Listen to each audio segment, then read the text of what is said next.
diajarkan oleh atlet-atlet kita dan juga One Vision tentunya. Beda-beda. Kenapa menjalankan bisnis ini? Ada orang yang menjalankan bisnis ini itu mungkin untuk mendapatkan uang agar bisa membeli mobil mewah. Ada orang yang menjalankan bisnis ini mungkin untuk mengejar jalan-jalan ke luar negerinya. Ada orang yang mungkin menjalankan bisnis ini itu untuk membangun rumah buat orang tuanya. Apapun alasan kita ya menjalankan bisnis ini, tidak ada satupun yang salah. Tidak ada satupun yang salah. Ya, karena hak setiap orang untuk mempunyai impian masing-masing. Cuma saya mau mengatakan bahwa bisnis ini luar biasanya itu adalah bisa membuat kita itu passive income. Bisa membuat kita itu punya aset. Di mana saat kita punya aset, kita memiliki yang namanya kebebasan waktu, uang, dan pikiran. Saya cerita sedikit kenapa saya menjalankan bisnis ini. Ya, saya latar belakangnya hanya tamatan SMA, saya tidak kuliah. Jadi begitu tamat SMA, saya mencoba beberapa usaha, dan usaha pertama saya saat itu adalah toko handphone. Ya, saya lahir di kota Padang Sidimpuan di Sumatera Utara. Saat saya membuka toko handphone tersebut, ya, saya rintis. Kemudian singkat cerita, usaha saya itu jalan, Bapak Ibu. Ya, setiap saya melewati pusat kota, banyak teman-teman dan orang tua teman saya kan, wah ini esmut, ya, maksudnya eksekutif muda, masih muda, usia 19 tahun, udah punya usaha dan usahanya jalan, ya. Jadi awalnya Bapak Ibu otomatis jika dikatakan diomongin seperti itu pasti bangga, ya, bangga, jalan sudah seperti melayang, ya, masa dunia ini sudah di genggaman, ya, masih muda, punya usaha, jalan pula. Ya, hingga singkat cerita, hari berganti hari, ya, bulan berganti bulan. Setiap saya membuka laci toko, saya melihat, wah, uangnya banyak nih. Ya, saya buka sorenya, wah, makin banyak. Saya buka toko handphone itu dari pagi hingga malam. Jadi saya buka malam, wah, makin banyak. Usia 19 tahun, punya duit. Ya, jadi udah sempurna sekali menurut saya, ya. Nah, jadi singkat cerita, hari berganti hari, saya memutuskan untuk membeli mobil. Ya, saat itu salah satu mobil yang cukup mewah juga. Saya membeli dari hasil usaha saya itu, saya membeli mobil CR-V saat itu. Ya, mobil CR-V harganya kurang lebih 200 juta saat itu. Ya, sekitar belasan tahun yang lalu. Nah, jadi saya membeli mobil tersebut, Bapak Ibu, ya, dengan bangga saya setiap pagi itu parkir di depan toko saya. Ya, siang hari mobilnya sudah mulai kotor karena debu, saya mulai membersihkan mobil tersebut. Kemudian sore hari saya lap-lap lagi, ya, karena kotor lagi. Malamnya saya masukin mobil ini ke dalam toko saya. Besok paginya saya keluarin lagi mobil ini. Saya parkir di depan. Kenapa hanya parkir? Karena saya harus jaga toko. Ya, siang hari saya lihat sudah mulai berdebu, saya keluar, saya bersihkan lagi.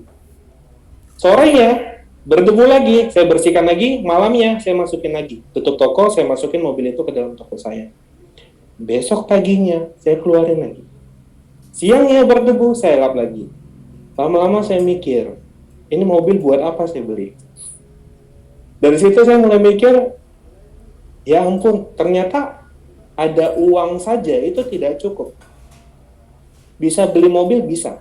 Tapi tidak bisa menikmati mobil. Kenapa? Karena masih terikat di usaha saya. Ya, saya masih harus jaga toko dari pagi hingga malam, pagi hingga malam.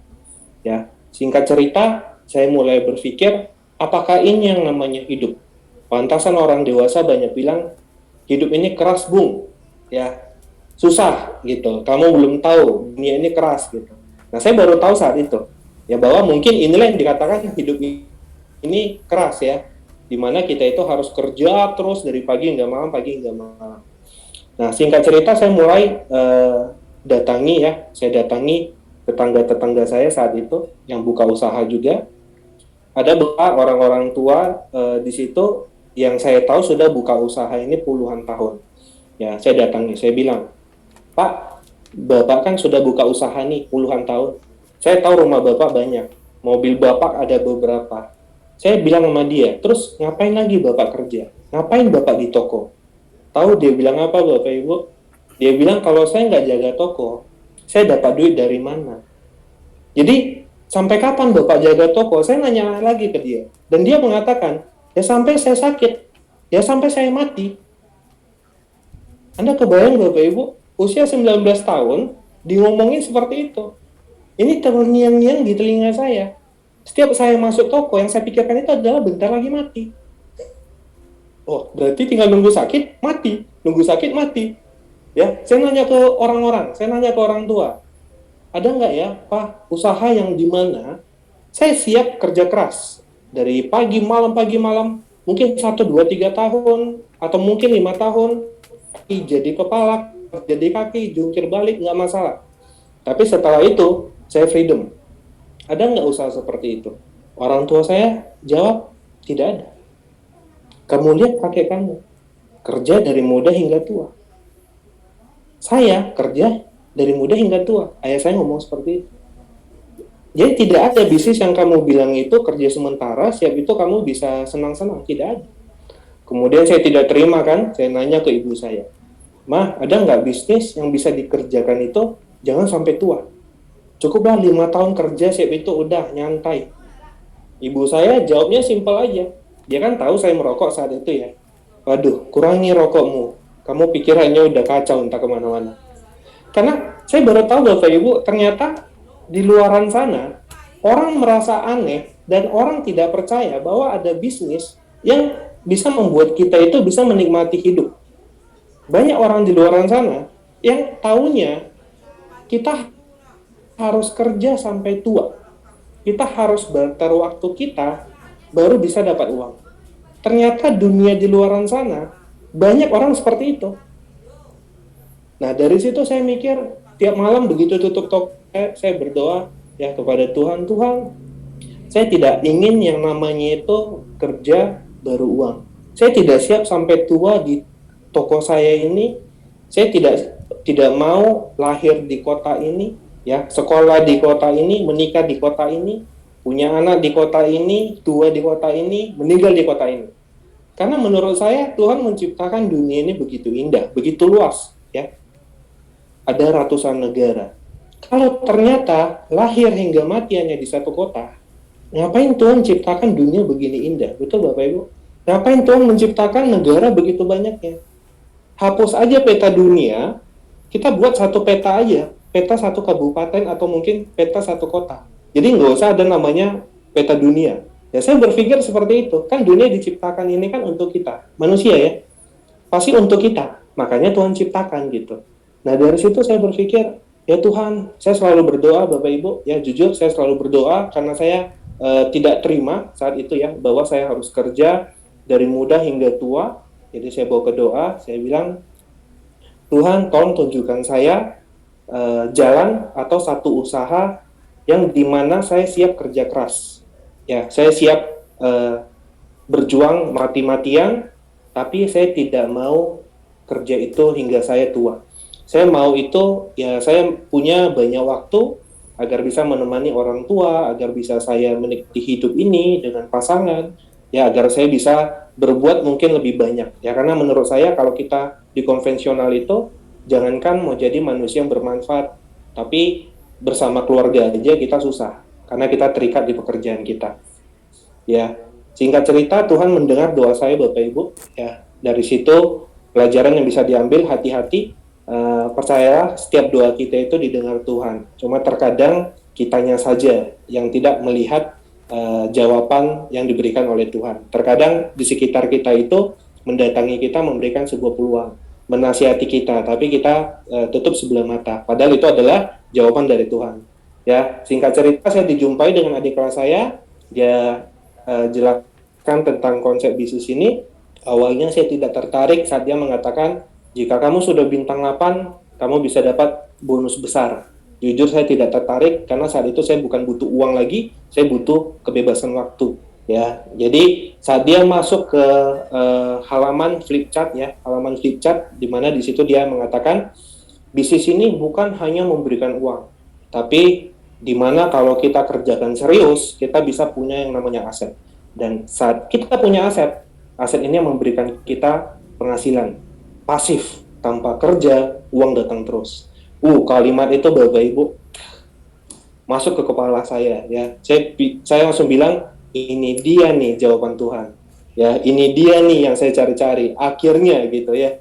Nah, jadi singkat cerita saya menjalankan bisnis ini ya, dan puji Tuhan saat ini saya sudah merasakan yang namanya kebebasan waktu ya, kebebasan pikiran, tidak stres seperti konvensional, dan kebebasan uang. Ya, walaupun tidak seluar biasa apa-apa kita yang sudah mencapai director, tapi di titik ini saya sudah merasakan dan saya sudah sangat bahagia sekali karena apa yang saya kejar sudah saya dapatkan dari bisnis Tianxi ini.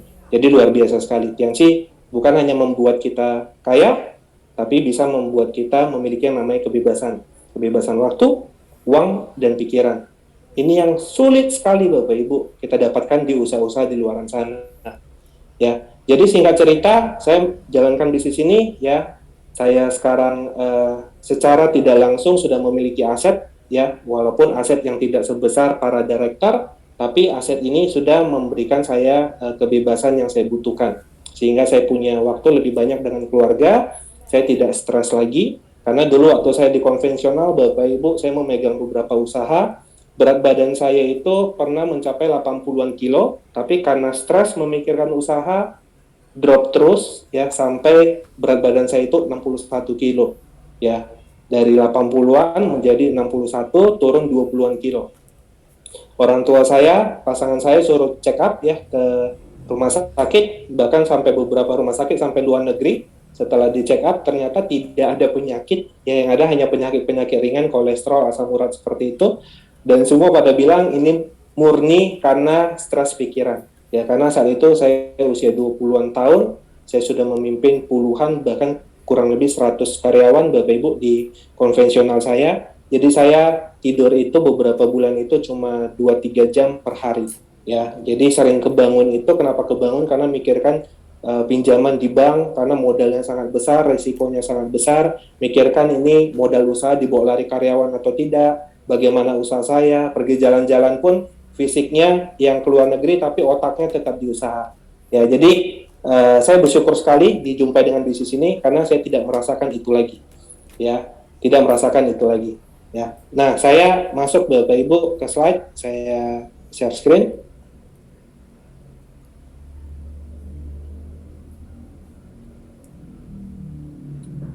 Seperti tadi saya bilang, ya, banyak orang menjalankan bisnis ini punya tujuan yang berbeda-beda. Ya, ada mau bangun rumah saja, ada yang mau kejar mobil saja. Begitu dia dapat mobil, kinerjanya sudah menurun, bahkan mungkin ada orang yang begitu bonusnya besar, punya tabungan banyak, justru kembali lagi ke konvensional. Ya, apakah itu salah? Tidak ada yang salah. Itu hak mereka, hak masing-masing dari kita. Cuma yang mau saya sampaikan adalah jika kita punya aset, ya, menurut saya apapun yang kita ingin capai dalam kehidupan ini, itu bisa kita wujudkan. Jadi sayang sekali jika kita menjalankan bisnis ini, fokusnya bukan untuk mengejar aset. Ya, yang sangat bernilai luar biasa itu adalah aset yang diberikan, yang ditawarkan oleh Tianxi. Ya, jadi saya salut dengan Anda Bapak Ibu, orang-orang yang hadir di CPM itu adalah orang-orang yang mengikuti sistem. Kenapa mengikuti sistem? Karena saya percaya Anda adalah orang-orang yang ingin punya aset tadi. Artinya Anda orang-orang yang ingin bebas uang, bebas waktu, bebas pikiran. Ya, tapi ada hal yang harus kita pahami agar kita bisa betul-betul punya aset. Ya, orang-orang yang punya aset di konvensional, kita ambil ilustrasi adalah orang-orang yang punya hotel, orang-orang yang punya bank, ya BCA, Penin Bank, ya orang-orang yang punya franchise, ya mungkin KFC, McD dan lain-lain. Mereka pemilik usaha tersebut bisa punya aset, bisa punya yang namanya kebebasan uang, waktu, dan pikiran, karena mereka punya sistem yang bekerja di perusahaan mereka. Mereka punya orang-orang yang memenuhi standar dan bisa menjalankan perusahaan mereka. Mereka mempunyai sistem informasi yang bisa membantu karyawan-karyawan mereka untuk bisa menjalankan usahanya. Artinya, untuk kita punya aset, kita harus tanamkan sistem ke dalam bisnis kita. Untuk Anda punya aset di Tianxi, Anda harus tanamkan sistem tersebut di jaringan Anda. Jika Anda punya tim tapi tidak qualified, ya, tidak mengikuti sistem, artinya Anda itu bukan menuju aset. Ya, terlihat ada tim tapi sebenarnya tidak akan membuat Anda passive income. Yang membuat Anda passive income adalah saat sistem itu sudah berjalan.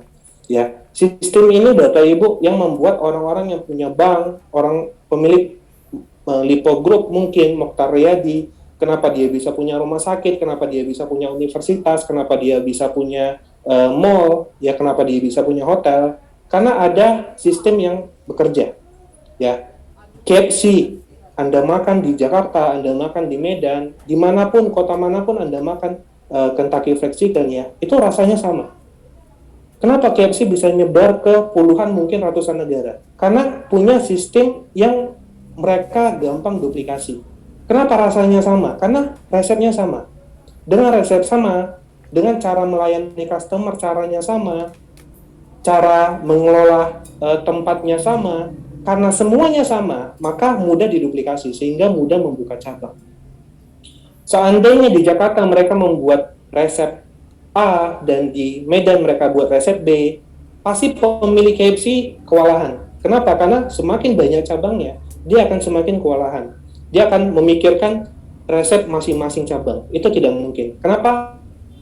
Franchise yang besar, perusahaan yang besar, yang punya cabang banyak, kenapa bisa berkembang dengan begitu cepat? Karena ada sistem sederhana yang mudah diduplikasi.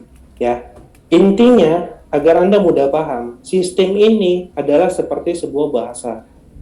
Indonesia terdiri dari beberapa suku, ya, mulai dari Aceh sampai Papua, terdiri dari beberapa suku, beberapa bahasa daerah. Anda bayangkan seandainya tidak ada bahasa Indonesia. Orang Batak ketemu orang Jawa ngomong bahasa daerah masing-masing. Orang Batak pakai bahasa Batak, orang Jawa pakai bahasa Jawa. Tidak akan ada yang namanya komunikasi. Kenapa? Karena satu sama lain tidak paham. Tapi dengan munculnya sistem yang dibuat pemerintah kita, yaitu bahasa Indonesia, maka kita berbagai suku bisa nyambung saat ngobrol karena ada bahasa Indonesia. Begitu juga dengan bisnis ini Bapak Ibu. Jika Anda nggak ikuti sistem apa? 773, kita akan kewalahan dalam membesarkan yang namanya aset. Saya ambil satu contoh. Saat kita punya grup 1, 2, 3, atau mungkin 10 orang, dan kita mau mengajari mereka bagaimana cara buat home meeting, bagaimana cara buat daftar nama, bagaimana cara buat janji, kita masih sanggup untuk mendatangi mereka one on one. Kita masih kuat. Tapi saat kita punya jaringan ratusan ribuan, bahkan puluhan ribu orang, kita nggak akan kuat. Bagaimana caranya agar kita bisa menghandle ini semua? Yaitu dengan memanfaatkan sistem, memanfaatkan 773. Apa yang ada di 773? Apa yang ada di 7 langkah? Yaitu salah satunya alat bantu, yaitu starter pack.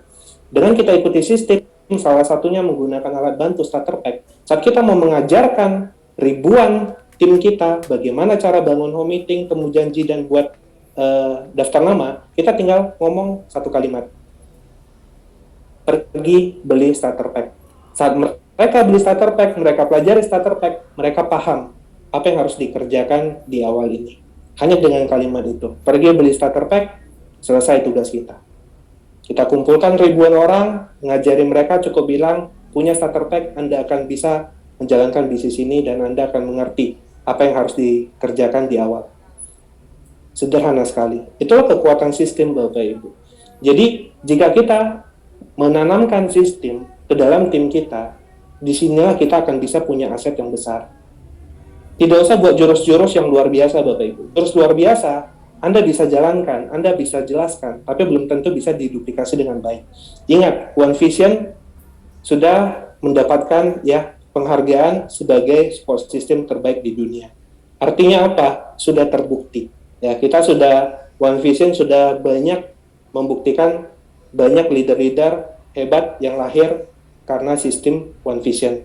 Ya, banyak orang-orang yang sudah sukses, yang sudah punya rumah miliaran, yang punya mobil mewah, punya penghasilan besar, itu karena sistem yang ada di One Vision. Jadi tidak usah buat jurus-jurus baru Bapak Ibu, ini adalah sistem yang sudah terbukti bisa membuat Anda betul-betul passive income. ya 773. Dan fungsi dari 773 ini ada fungsinya masing-masing yang harus kita pahami. Ya, saya merangkum ini, nanti Anda bisa konsultasi dengan upline Anda juga. Yang pertama adalah 7 langkah. 7 langkah seperti kita tahu, saya nggak jelaskan secara detail. Di 7 langkah itu ada impian dan sikap, pakai produk, buat daftar nama, buat janji temu, presentasi, tindak lanjut, alat bantu. Bapak Ibu, 773. Masing-masing ini punya fungsinya tersendiri. 7 langkah. Fokusnya itu fungsinya untuk apa? Menurut saya, ya, Anda boleh konsultasi lagi. 7 langkah ini berfokus untuk membantu kita menghasilkan omset dan tim new apps member baru. Ya, di 7 langkah ini kita diajarkan untuk pakai produk. Ya, dan jika ini terduplikasi dengan tim kita, maka akan terjadi namanya omset. Ya, kemudian kita diajarkan untuk buat daftar nama, prospecting, kita diajarkan temu janji, presentasi, dan follow up. Jika ini kita lakukan secara konsisten, maka otomatis akan ketemu member-member baru dan akan ketemu tim-tim baru yang akan membuat jaringan kita semakin lebih besar. Jadi 7 langkah ini punya fokusnya, yaitu untuk menghasilkan omset dan menghasilkan tim. Ya, jadi saat Anda merasa, wah, saya pengen punya omset lebih besar, ya, saya pengen punya tim yang lebih besar lagi, maka perbanyaklah lakukan 7 langkah, perbanyak presentasinya, tambah terus daftar namanya, perbanyak apa yang ada di 7 langkah. Ya, Anda mau naikkan omset, perbanyak tuh pakai produk, perbanyak tim Anda yang jadi user pakai produk, otomatis Anda akan omsetnya bertambah. Ya, perbanyak presentasinya, perbanyak temu janjinya, perbanyak follow up-nya, perbanyak alat bantunya, agar dengan alat bantu Anda punya skill, ya, bagaimana cara meng-closingkan produk, bagaimana cara untuk meng-closingkan member baru, ya. Jadi jika Anda merasa tim Anda kurang besar, omset Anda kurang besar, yang perlu Anda lakukan adalah perbanyak kuantitinya, perbanyak kerjanya, 7 langkah tersebut. Ya, 7 langkah ini diciptakan untuk meningkatkan omset dan untuk memperbesar tim kita. Ya, jadi jika Anda merasa omset kurang, tidak usah mikirkan jurus-jurus baru Bapak Ibu, ya. Cuma mungkin Anda boleh combine dengan online, ya, presentasi nggak harus offline, ya, sekarang kita bisa presentasi via Zoom, yang penting kuantitinya diperbanyak Bapak Ibu, ya, baik itu offline maupun online, tidak masalah, yang penting perbanyak kuantitinya, ya, dengan memperbanyak maka omset dan tim otomatis berkembang, otomatis semakin besar, ya, itu adalah fokus pertama dari 7 langkah, ya, jadi saat Anda merasa omset kurang, tim kurang besar, fokus lakukan lagi 7 langkah dan perbanyak. Selanjutnya, ada yang namanya 7 kebiasaan untuk sukses. Ya, 7 kebiasaan ini seperti kita tahu, saya baca lagi, saya tidak jelaskan secara detail.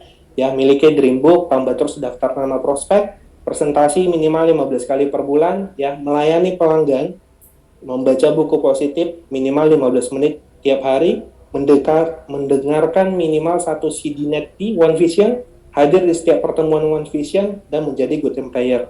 7 kebiasaan ini juga itu memiliki fungsinya tersendiri, ya. Ini berdasarkan apa yang saya rangkum. Nanti Anda tetap harus konsultasi ke upline Anda. 7 kebiasaan sukses ini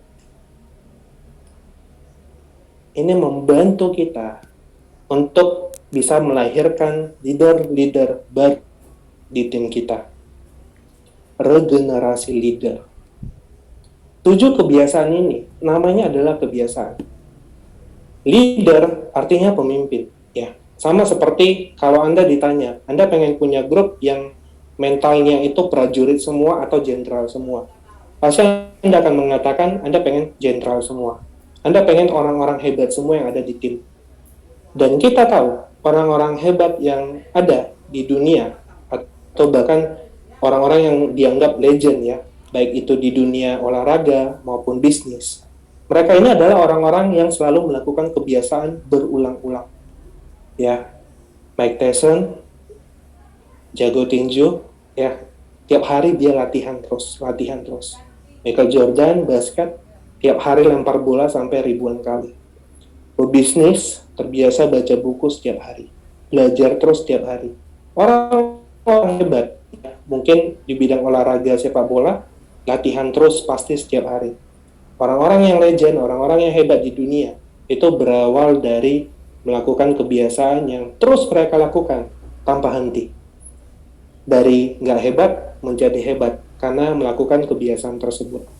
Ya, 7 kebiasaan sukses yang diajarkan ke kita, baca buku dengan nepi hadir pertemuan. Awalnya, tanpa disadari, Anda nggak akan merasakan manfaatnya. Anda paksa baca buku sampai ngantuk, Anda dengan nepi, Anda merasa kayaknya tidak terlalu bermanfaat.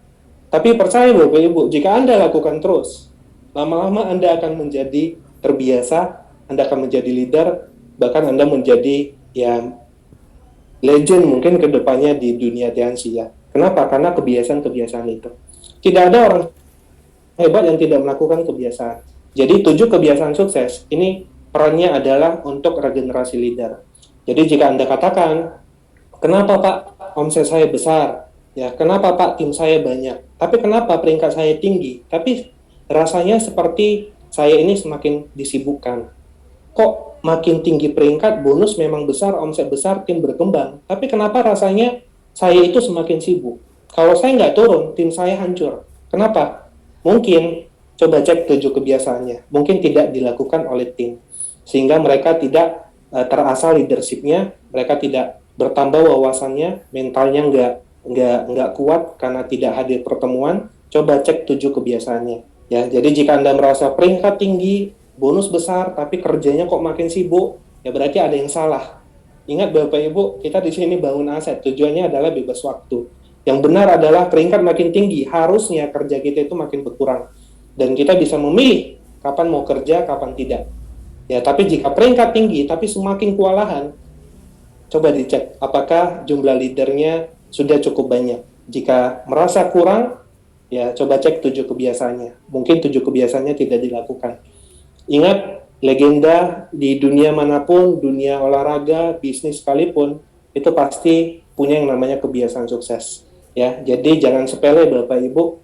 Di awal saat latihan pasti tidak langsung menjadi legend. Tapi karena latihan terus-menerus tahun ganti tahun bahkan sampai puluhan tahun, orang biasa baru berubah menjadi legenda. Itu karena kebiasaan yang terus dilakukan. Karena itu 7 kebiasaan ini mari kita bangun di dalam tim kita, mulai dari kita, agar kita semakin bagus ya, memiliki yang namanya leadership, sehingga kita bisa punya aset yang besar. Ingat, kita bisa punya aset yang besar jika kita sudah pantas. Jika kita belum pantas, Tuhan pun tidak akan memberikan aset yang besar. Karena itu pantaskan diri, mulai dari kita dulu melakukan kebiasaan-kebiasaan ini. Itu fungsi dari 7 kebiasaan sukses. Selanjutnya adalah 3 prinsip dasar. 3 prinsip dasar ini adalah pondasi kita di bisnis ini. Kenapa ada orang yang pernah besar, pernah punya tim yang sangat kuat, ya, tapi tiba-tiba rontok, ya, tiba-tiba hilang entah kemana. Itu mungkin karena pondasinya nggak kuat. Pondasi di bisnis kita ini adalah 3 prinsip dasar. Saat kita sudah punya omset yang besar, tim yang banyak, kita sudah punya leader yang banyak, tapi jika tidak melakukan 3 prinsip dasar ini, tidak ada lagi yang namanya edifikasi upline, edifikasi downline. Kita merasa seperti Superman, ya, kita merasa hebat, tidak perlu edifikasi upline lagi. Maka bisnis kita akan hancur. Kenapa? Karena saat kita besar, kita punya tim yang banyak. Tidak mungkin satu orang bisa menghandle timnya ribuan sampai puluhan ribu orang. Tidak mungkin. Jika dia tidak edifikasi upline-nya, dia tidak edifikasi pertemuan, dia tidak edifikasi alat bantuan visual, dia tidak edifikasi yang namanya downline-nya, dan dia hanya edifikasi diri sendiri, maka dia tidak akan sanggup membantu timnya yang puluhan ribu orang ini. Yang puluhan ribu orang ini hanya akan menunggu dia, karena mereka tahu hanya dia yang hebat. Karena dia tidak pernah mengedifikasi upline, downline, support system, perusahaan, produk, dan lain-lain. Karena itu, jika kita tidak menjaga 3 prinsip dasar ini, Anda akan kewalahan untuk mempertahankan. Fondasi ini fungsinya adalah untuk mempertahankan aset Anda. Jika Anda tidak edifikasi, maka Anda yang mempertahankan sendirian kerajaan bisnis Anda. Dan yang namanya bisnis jaringan, itu berhubungan dengan banyak karakter manusia. Ya, ada orang yang koleris, ada orang yang melankolis. Anda tidak akan sanggup menjadi bunglon kalau saya bilang, dan menghandle berbagai macam karakter ini. Karena itu jangan jadi Superman Bapak Ibu, ya, tetap ingat untuk edifikasi semuanya. agar Anda tidak kerja keras sendirian mempertahankan kerajaan bisnis Anda. Dan juga jangan lupa untuk konsultasi. Konsultasi bukan hanya saat tim kita rontok. Kalau menurut saya itu namanya bukan konsultasi, lebih cocok itu adalah curhat. Ya, Pak, lagi drop, lagi rontok, itu namanya curhat. Konsultasi itu bukan hanya waktu grup rontok, tapi saat besar pun Anda harus konsultasi. Bapak Ibu, ya saya kaget sekali ya saat banyak orang yang tidak memanfaatkan konsultasi dengan upline. Di luaran sana perusahaan-perusahaan besar itu untuk konsultasi dengan konsultan itu bayarnya itu mahal, ya bukan jutaan, bukan ratusan juta, miliaran bahkan puluhan miliar.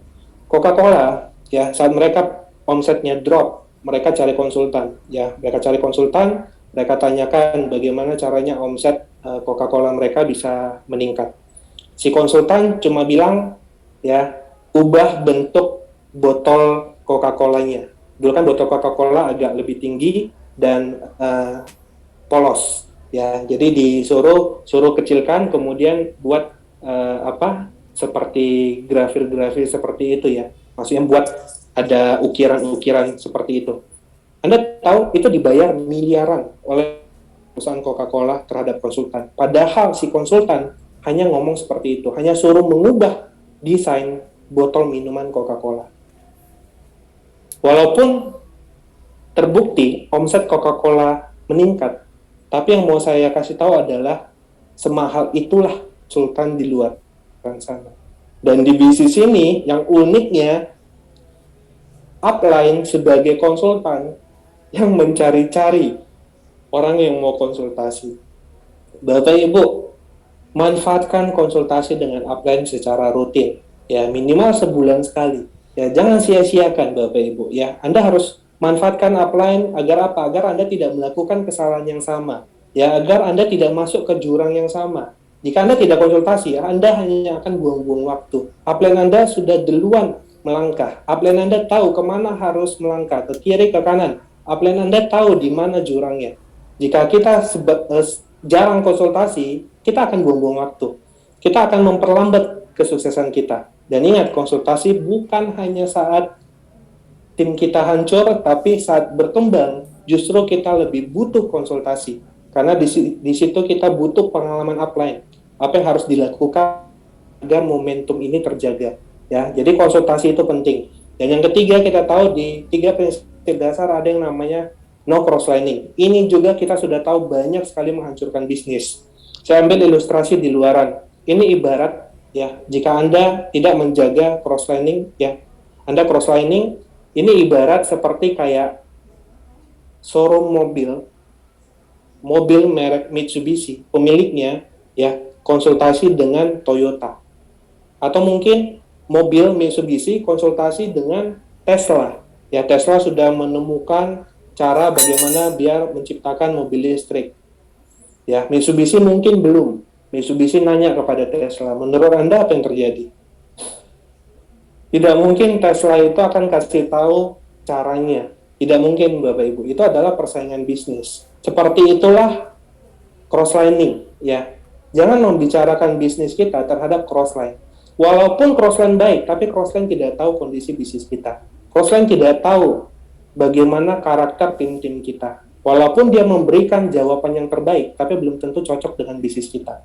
Ya, collapse-lah dalam membangun pertemuan. Ya, gabung dalam membangun pertemuan offline, silakan. Sama seperti tadi saya bilang beberapa merek mobil. Ya, mereka juga gabung saat pameran. Ya, seperti Gias 2021 kemarin ya di Jakarta ya kalau nggak salah. Ya, tahu ya pameran beberapa merek mobil. Mereka pun gabung. Walaupun Mitsubishi, Toyota, BMW, Mercy, mereka gabung. Agar apa? Agar orang yang hadir ke pameran tersebut itu semakin tertarik untuk beli mobil. Karena lihat kiri kanan mobil bagus semua. Ya, ini jadi gesekan buat orang yang datang ke pameran tersebut. Sehingga closing-nya lebih besar. Silakan kerjasama dengan cross-line. Tapi hanya dalam pertemuan saja. Membangun pertemuan. Di luar itu, jaga Bapak Ibu. Selalu menghadap ke upline Anda. Selalu datangi upline Anda dalam hal ngomong bisnis. Karena hanya upline Anda yang tahu bagaimana kondisi bisnis Anda. Bapak Ibu,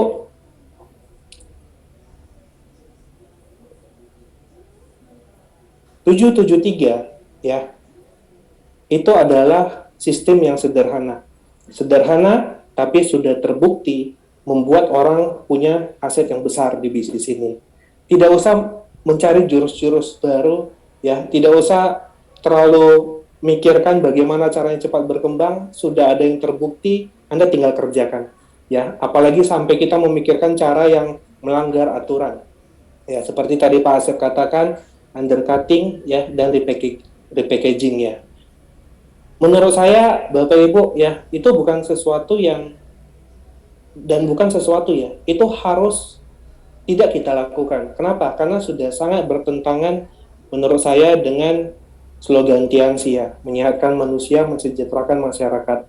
Ya, dari sini kita tahu bahwa Mr. Lee ini punya jiwa yang sangat sosial, ya, mau membantu orang, ya, mau membantu orang mengubah hidup menjadi lebih baik. Sedangkan jika kita melakukan hal-hal yang melanggar aturan, ya, kita repack, kita undercutting, mungkin dengan cara seperti itu bisnis kita cepat berkembang. Mungkin dengan cara seperti itu bonus kita bisa besar. Mungkin dengan cara seperti itu kita bisa terima reward. Tapi yang mau saya katakan adalah saat Anda punya bonus besar, Anda beli rumah mewah, Anda bangun rumah miliaran, Anda dapat reward. Apakah Anda sadar di balik reward Anda dan rumah mewah tersebut mungkin ada keringat dan ada air mata orang-orang yang kalah bersaing dengan kita, padahal mereka ikuti aturan. Mereka kalah dengan kita karena kita nggak ikuti aturan. Itu menurut saya suatu kemenangan yang layak untuk dibanggakan. Ya, mungkin saat kita punya uang banyak karena melakukan hal-hal undercutting tadi, kita bisa membahagiakan orang tua kita. Ingat Bapak Ibu, di balik senyuman orang tua kita yang bahagia tersebut, ada tangisan mungkin orang tua di luaran sana yang sedih melihat anaknya kalah bersaing hanya karena anaknya tidak melanggar aturan. Itu bukan kemenangan yang layak dibanggakan menurut saya. Saya ingat beberapa tahun yang lalu di China, saat saya terima reward, kita adakan konferensi di China. Saya ingat saat itu tahun yang cukup berat buat Tianxi. Banyak MLM yang baru bangun dan menyerang Tianxi. Ya, bahkan ada beberapa distributor pindah ke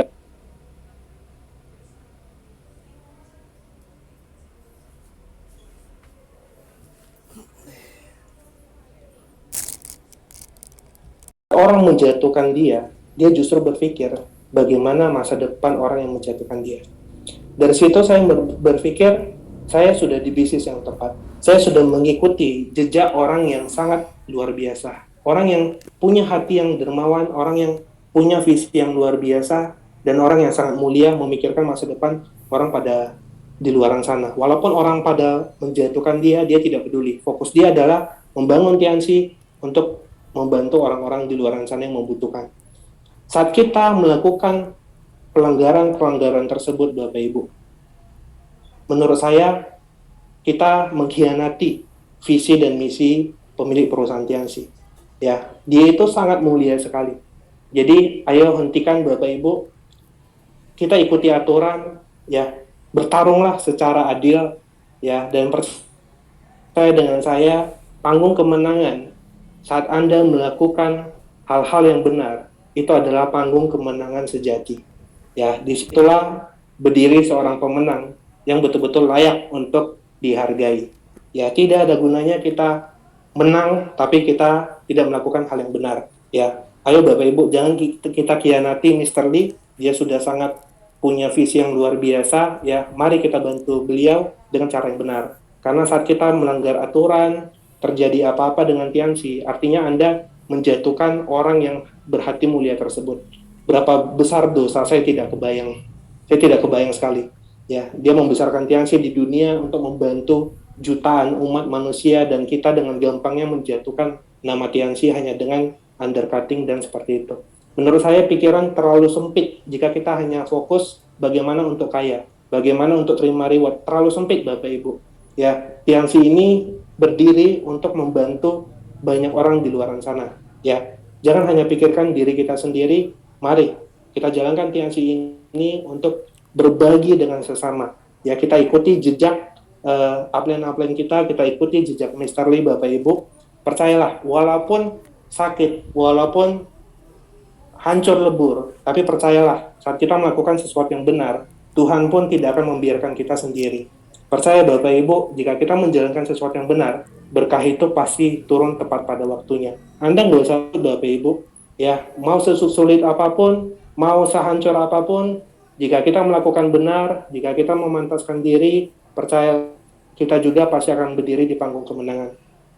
Bapak Ibu, ya, dari semua yang saya bahas hari ini, ya, saya mau nambahkan satu hal bahwa sebutir telur, ya, jika pecah dari dalam, maka akan menghasilkan yang namanya kehidupan. Ya, tapi jika dipecahkan dari luar, dia tidak akan hidup, dia tidak akan menjadi apa-apa. Ya, hari ini materi sudah kita berikan, tapi kembali lagi, jika Anda mau hidupnya berubah, bukan upline Anda yang menentukan perubahan itu. Ya, bukan masalah bagaimana teknis yang bagus, bagaimana cara closing yang bagus, bukan teknis itu yang akan mengubah Anda, tapi harus mau berubah, mau komitmen, mau fokus. Anda harus punya itu semua, dan itu harus berasal dari diri Anda sendiri. Ya, ini kita mau berganti tahun. Ya, kita mau berganti tahun. Bentar lagi 2022. Coba sekilas malam ini Anda lihat kembali apa yang sudah ada perubahan dalam hidup kita. Apa yang sudah ada perubahan dalam keluarga kita. Bagaimana kondisi orang tua kita. Bagaimana kondisi pasangan dan anak kita. Ya, jangan buang-buang waktu Bapak Ibu. Ya, kita sudah di bisnis yang luar biasa. Bukti sudah banyak. Ya, tidak patutnya lagi kita setengah-setengah jalankan bisnis ini. Fokus di bisnis ini Bapak Ibu. Di luar sana banyak hal yang bisa membuat kita kaya. Tapi menurut saya, bisnis ini bukan hanya membuat kita kaya, tapi bisa membuat kita itu membantu banyak orang lagi untuk bisa berubah hidupnya lebih baik. Bisnis ini sangat mulia sekali. Ya, karena itu jangan setengah-setengah Bapak Ibu. Dan terakhir dari saya mau kasih sebuah ilustrasi, ya. Semoga ilustrasi ini bisa menambah komitmen Anda menjalankan bisnis ini. Jika hari ini saya memberikan kepada Anda sebuah berlian, ya, saya perlihatkan kepada Anda sebuah berlian, kemudian saya kasih Anda pegang berlian tersebut. Anda pegang, dan di samping Anda mungkin ada teman Anda yang mengerti soal berlian. Dia cek berlian tersebut, dan ternyata berlian tersebut harganya itu adalah puluhan miliar. Setelah Anda pegang, Anda cek, Anda kembalikan ke saya. Dan saya katakan kepada Anda bahwa berlian ini yang harganya puluhan miliar, yang sudah Anda pegang, yang sudah Anda cek, dan benar ini adalah berlian yang mahal, berlian ini akan saya lempar ke tumpukan pasir yang ada di sudut ruangan. Ya, di sudut ruangan Anda bayangkan ada tumpukan pasir yang sangat besar. Ya, saya bilang berlian ini akan saya lempar masuk ke dalam tumpukan pasir. Kemudian saya katakan kepada Anda, siapapun Anda yang mendapatkan berlian tersebut senilai puluhan miliar akan menjadi milik Anda. Jika saya mengatakan seperti itu Bapak Ibu, apa yang Anda lakukan? Saya percaya semua akan menjawab, akan lari ke tumpukan pasir tersebut dan mencari berlian tersebut. Akan berlomba mencari berlian tersebut. Anda pasti akan gila-gilaan menggali, bahkan mungkin kalau nggak ada sekop, mungkin Anda akan gali tumpukan pasir itu menggunakan tangan Anda. Mungkin walaupun tangan Anda berdarah, Anda nggak peduli. Kenapa? Karena Anda jelas melihat, saya melempar berlian harga puluhan miliar ke tumpukan pasir. Dan Anda tidak mau kalah bersaing dengan orang-orang yang ikut menggali berlian tersebut. Saya percaya itu yang akan Anda lakukan. Dan saat Anda menggali Bapak Ibu, jika ada teman Anda atau keluarga Anda tiba-tiba mendatangi Anda, mereka nanya, kamu ngapain sih gali-gali pasir? Lalu Anda jawab, saya mencari berlian. Apa yang kira-kira dikatakan Anda? Pasti mereka bilang, tidak mungkin ada berlian di situ. Apalagi harganya kamu bilang puluhan miliar, tidak mungkin. Sudahlah, ayo ikut kami pergi makan. Jika teman Anda mengajak Anda pergi makan, apakah Anda ikut mereka pergi makan? Dari sekian banyak orang yang saya tanya, mereka menjawab, tidak mungkin Pak, kami tinggalkan tumpukan pasir itu. Pasti kami suruh teman kami dan keluarga kami pergi, kami tetap menggali. Betul Bapak Ibu. Siapapun jika ditanya akan terus menggali karena dia pengen mendapatkan berlian yang harga puluhan miliar itu. Kemudian jika pasangan Anda tiba-tiba datang, bilang ke Anda, ayo kita malam mingguan. Kalau nggak malam mingguan, nanti kita putus loh. Kira-kira kalau itu terjadi, apa yang Anda lakukan? Mungkin Bapak Ibu, mungkin banyak orang yang akan memilih, nggak apa-apa putus deh. Yang penting saya cari terus berlian tersebut, begitu dapat saya belikan dia mobil, palingan dia mau balik lagi. Pasti banyak orang berpikir seperti itu.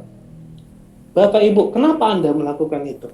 Karena Anda sudah memegang berlian itu, Anda sudah melihat bahwa berlian itu berharga, bahwa berlian itu sangat mahal. Sayang jika Anda tidak mendapatkan berlian itu. Makanya Anda nggak peduli, apapun kata orang, apapun kata pasangan Anda, apapun kata orang tua Anda nggak peduli. Yang Anda pikirkan adalah fokus mencari sampai ketemu berlian itu. Pasti orang lakukan itu. Bapak Ibu, cerita saya ini sama seperti ilustrasi kita saat menjalankan Tianxi. Anda sudah punya upline yang punya mobil mewah. Anda sudah pegang mobil mewah itu. Anda sudah lihat rumah upline Anda. Anda sudah lihat rumah Pak Luis, begitu besarnya. Anda sudah lihat rumah leader-leader kita semuanya. Anda sudah lihat perubahan hidup mereka. Anda sudah pegang, Anda sudah ikut mereka ke rumahnya. Anda sudah lihat mereka hidupnya luar biasa, jalan-jalan ke luar negeri, bisa belikan pasangan apapun yang pasangan mau, bisa bangun rumah, bisa beli mobil buat orang tua, apapun. Kita sudah lihat, kita sudah pegang. Dan ini karena aset yang diberikan Tianxi. Jauh lebih berharga daripada berlian yang nilainya puluhan miliar tadi. Puluhan miliar ini lama-lama habis jika dipakai. Tapi aset ini tidak akan pernah habis. Ini akan terus meningkat Bapak Ibu dan memberikan kita kebebasan. Jika tadi Anda menjawab, Anda memilih menggali pasir demi mendapatkan berlian yang 10 miliar, Anda tinggalkan semua, ajakan orang Anda nggak ikuti demi mendapatkan itu. Kenapa itu tidak dilakukan saat kita berjuang di Tianxi? Saat kita berjuang di Tianxi, ada yang bilang, kamu bodoh, nggak mungkin kamu bisa sukses. Jangan pernah dengar Bapak Ibu. Sama seperti cerita berlian tadi. Saat orang bilang, nggak mungkin ada berlian, pasti Anda hiraukan. Kenapa? Karena Anda sudah pegang. Pasti Anda berpikir, saya sudah lihat. Sudahlah, kamu nggak lihat. Pasti Anda berpikir seperti itu. Mari Bapak Ibu, lakukan seperti itu saat kita menjalankan Tianxi. Saat ada yang bilang, sudahlah, kamu sudah 2 tahun hasilnya belum maksimal. Kamu sudah 3 tahun belum bisa beli mobil. Kamu sudah 3 tahun kamu belum bisa keluar negeri. Jangan hiraukan.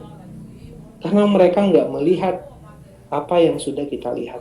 Karena mereka nggak tahu apa yang ditawarkan bisnis ini. Jangan kita yang sudah memegang bukti, jangan kita yang sudah melihat perubahan upline, masih tergoda sama orang-orang yang bahkan tidak memegang, bahkan tidak melihat. Karena itu Bapak Ibu, mari kita komitmen, ya, kita bersatu, ya, kita tinggalkan yang melanggar aturan, ya, karena berjuang di Tianxi bukan hanya membuat kita kaya, itu terlalu sempit Bapak Ibu pikiran kita, ya. Mari kita ikuti visi misi Mr. Lee, ya, untuk membantu umat manusia, bukan untuk menjatuhkan sama-sama lain, satu sama lain. Ya, mari kita komitmen, One Vision sudah jadi support system terbaik. Ikuti upline Anda, ikuti sistem yang diajarkan One Vision, dan mari kita bersatu. Dan saya percaya dengan kita bersatu, tidak saling menjatuhkan, 2022 adalah masa kejayaan kita. Saya percaya itu, bahkan akan melampaui kejayaan Tianxi, Indonesia, dan negara lain yang pernah terjadi jika kita bersatu. Saya Johan Hendry, sekian dari saya, sukses buat kita semuanya.